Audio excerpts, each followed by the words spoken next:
Mukhang napaaga guys ang revelation ng totoong kulay, ng totoong pakay, ng totoong motibo dito sa ating bayan. Tama nga naman ang kasabihan ng mga matatanda, na money is the root of evil. At saka malalaman mo lang ang totoong kulay ng isang tao kapag napunta na kayo sa usapang pera. Hindi lang to nangyayari guys dito sa mga politician sa politika, hindi lang to nangyayari na nagkakaroon ng sigalot sa usapang pera. Bagkus nangyayari din to in real life. 'Di ba? Ikaw may kasosyo ka sa business, nagkakaroon kayo ng hidwaan ng sigalot because of the money. So ngayon, pag-usapan natin to kasi si Paulo Duterte ay tila baga nagiging crying baby din. Nagiging younger version na si Sara, DepEd Secretary and Vice President Sara Duterte. Ngayon nagdadadakdak, ngumangawa, sumisigaw, humihiyaw, at higit sa lahat, umiiyak. Itong si Paulo. Ito yung sabi dito sa balita, guys, sa Politico. Hindi ako luluhod sa inyo. Paulo Duterte blast House Leader for 2 billion cut in Davao budget. Kasi ang budget na expected is 2 billion. From 2 billion, naging 500 million na lamang ho this year. Pero wag mo kami pinagloloko Nung panahon ng tatay mo, ikaw yung may pinakamalaking budget sa Congress. Kaya wag kami Wag kami. Wag kang paano-ano dyan. Wag kang pa-eme-eme dyan. Anyway, going back sa ating topic, Davao City, Representative Paulo Duterte revealed that the budget of various projects allocated in his district has been reduced from 2 billion to 500 million this year. Yan ho. Ay, may nag-comment. Sabi dito, curious pa din ako sa man with the dragon tattoo. Oo, naalala ko yan. So, baka naman i-reveal mo na, Paulo, yung tattoo sa likod na sinasabi ni Trillanes. Anyway, ngawa na ngawa ngayon itong si Paulo Duterte because ang kanyang budget na 2 billion this year ay naging 500 million na lang. So, bakit hindi ka din naggawa sa ginastos ng ate mo na within 11 days? Diba? 125 million, bakit ang tahimik mo? Nakakaloka, ang double standard nyo, napaka-double standard. So, ngayon, gumatong ang SMNI. Itong gatong ng SMNI, puna na naman. Ang SMNI, literal na hindi talaga news, hindi talaga to news agency, kundi para sa akin, ito ay isang spill of black propaganda. Sabi dito sa SMNI News, I will not starve to death if you take my budget away. Hindi daw siya magugutom kahit tanggalan mo siya ng budget. Abay, malamang hindi.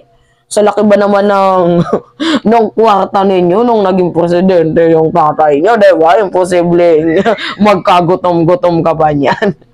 Anyway, sabi dito, nag-mention na siya. Mayroon na siyang nilaglag. So, basahin natin. I also heard from reliable source, dito na naman, reliable source, that even the senators are explicitly requested to refrain from putting projects in my district.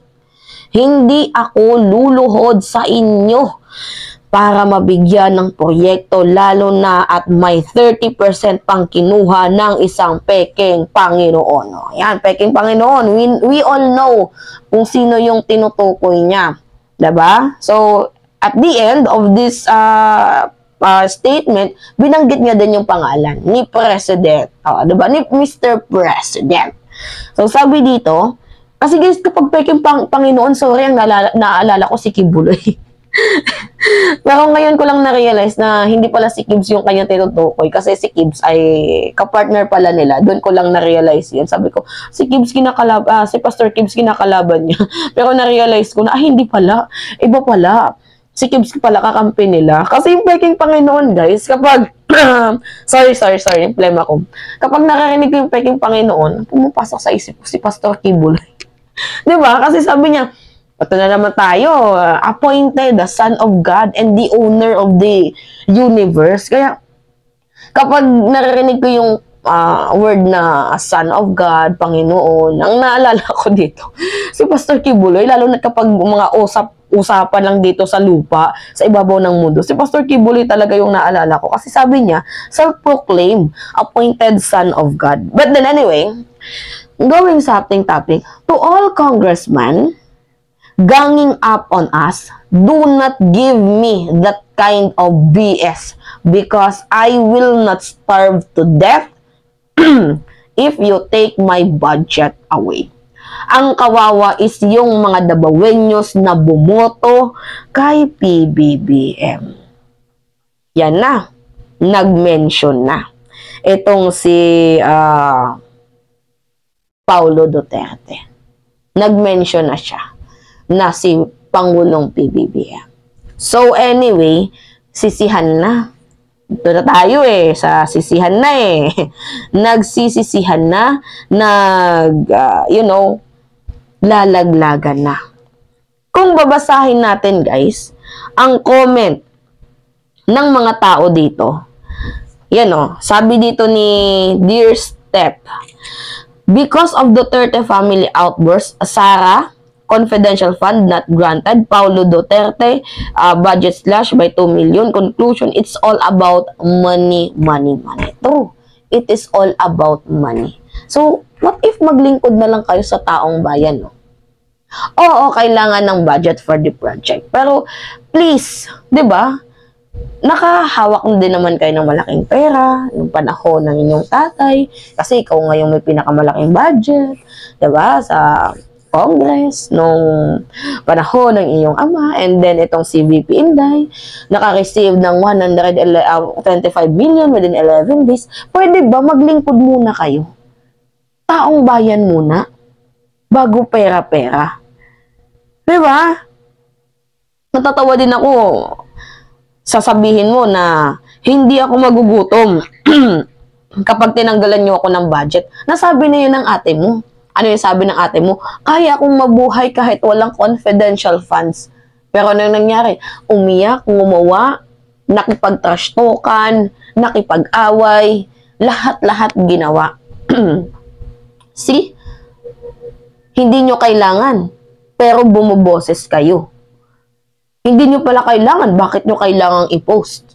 Actually, dalawa yung problema ngayon ni Paulo Duterte. Yung charter change, which is yung people initiative, tapos ito, yung budget. Talaga nga namang nasakdal ang kanyang pamilya. O may nag-comment, sabi, naniniwala, may unit team pa daw ba, Mima? Wala nang unit team, wala nang naniniwala dyan sa unit team na yan. Kung naniniwala kayo sa unit team na yan, nabibahala kayo, basta ako, hindi na ako naniniwala sa unit team. Nagsimula yung issue na yan dyan kaya nung pagtanggal na dito kay Vic, hanggang sa napunta sa Tambalos, confidential funds, hanggang ito na, nagka-leche-leche na yung kanilang buhay. Kasi biruin mo ba naman, si GMA naging presidente na, tapos gusto pa ulit maging prime minister, diba?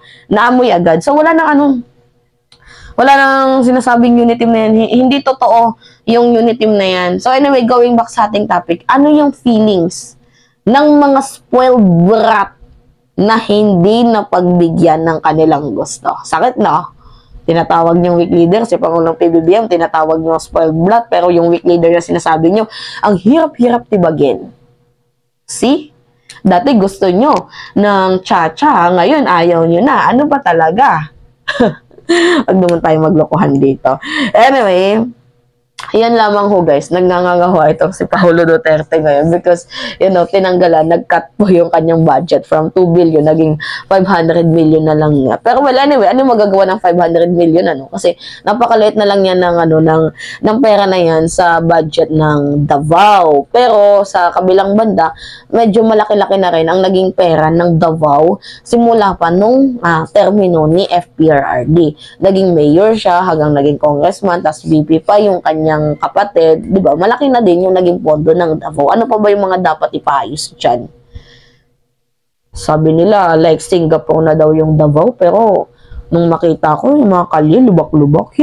Anyway, it's me again guys, si Mima Alicia, at nagbabalik ulit para sa ating panibagong video.